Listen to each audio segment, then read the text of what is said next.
नागरिक मोठ्या प्रमाणावर मतदानाला येताना आपण बघितलेला आहे। या सगळ्यामध्ये आपण जर बघितलं तर दिव्यांग असतील किंवा जे तृतीयपंथी असतील हे सुद्धा मोठ्या प्रमाणावर मतदानासाठी बाहेर पडताना दिसतात। हे दृश्य आपण बघतोय। खरं आहे। आणि अजून एक महत्त्वाचं की अनेकदा हे बघायला मिळतं की आत्ता म्हणजे आजपर्यंत सुद्धा आपल्याला आवाहन करावं लागतंय, तरुणांनी बाहेर या, मतदान करा।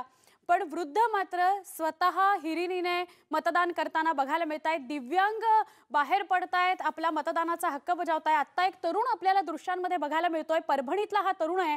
पायानं तो सगळ्या प्रक्रिया पार पाडतोय आणि पायानंच तो आपलं मतदान करणार आहे। किती जागरूकता आहे बघा, ही आपली जबाबदारी आहे आणि ती आपण पार पाडली पाहिजे। की जागरूकता मनामध्ये निर्माण होणं अत्यंत गरजेचं आहे। हा लोकशाहीचा उत्सव आहे।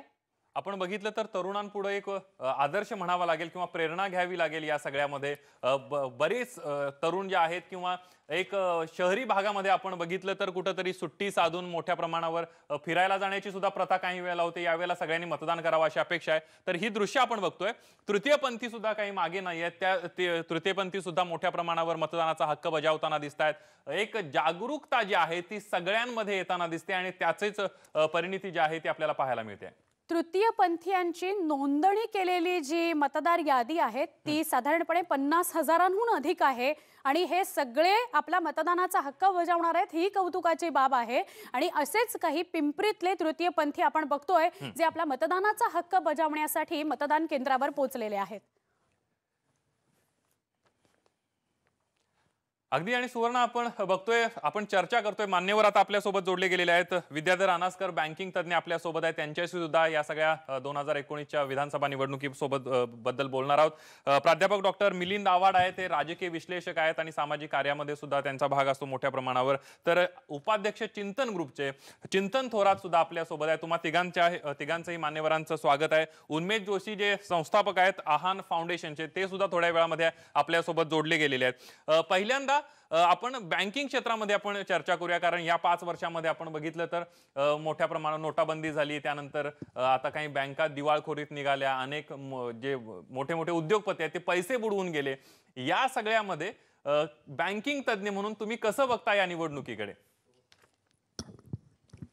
नाही, वास्तविकता या सगळ्या गोष्टींचा निवडणुकीच्या मतदानावर काही परिणाम होईल असं मला स्वतःला वाटत नाही।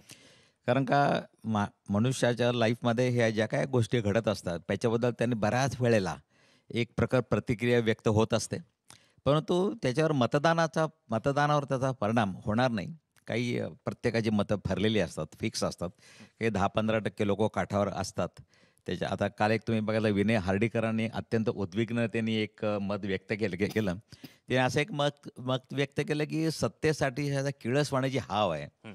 म्हणजे त्यांनी एक व्यक्त केलं की आणि ज्या प्रकारे ही फक्त सत्ता संपादन करण्यासाठी जे काही प्रचार, ते हीन पातळीवरचा प्रचार असेल किंवा आपापल्या पक्षामध्ये अनेक गुंड लोकांना जवळजवळ सगळ्या लोकांनी तिकिटे दिलीत, त्यामुळे अशी काही वयस्कर लोक जी आहेत त्या उद्विग्नतेने त्यांना मतदानापासून ते अलिप्त आहेत। पण बाकीचे मात्र हे जे काही बँका बुडलेल्या असू देत किंवा काही PMC बँकेचा घोटाळा असू दे, याचा खूप काही परिणाम मतदानावर होईल असं मला स्वतःला वाटत नाही।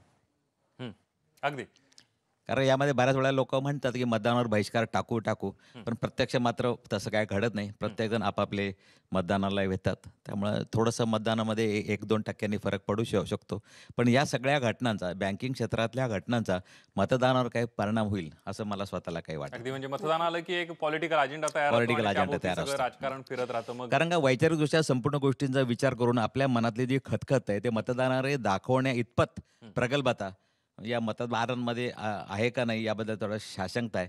त्यामुळे ती प्रगल्भता असती तर नक्की ते दिसलं असतं मतदानाच्या स्वरूपात, पण तसं मला स्वतःला काही आजपर्यंत काही वाटत नाही नक्की। आणि म्हणून मग इतर वेगवेगळ्या मुद्द्यांच्या माध्यमातून आणि त्याच्या आजूबाजूलाच निवडणुका फिरत राहतात, मतदानही त्याच अनुषंगाने होत राहतं।